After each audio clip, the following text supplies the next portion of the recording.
पणन मंत्री अब्दुल सत्तार यांच्या विरोधामध्ये महाराष्ट्र राज्य बाजार समिती संघ जो आहे तर तो आक्रमक झालेला आहे आणि त्यांनी एक दिवसाचा लाक्षणिक संप पुकारल्यामुळे राज्यातील 305 बाजार समित्या ज्या आहेत तर ते आज बंद ठेवण्यात आलेल्या आहेत।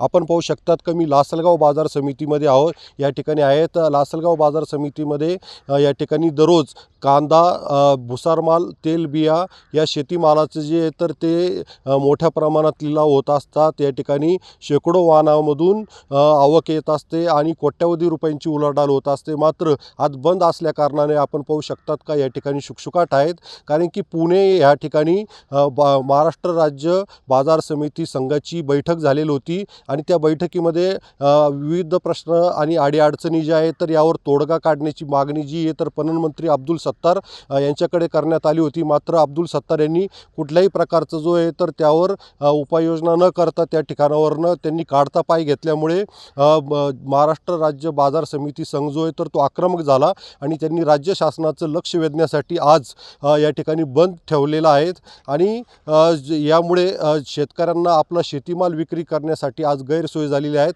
मात्र यावर लवकरात लवकर तोडगा निघावा अशी मागणी जी तर ती बाजार समिती प्रतिनिधींनी केली आहे। उमेश पारिक, TV9 मराठी, लासलगाव, नाशिक।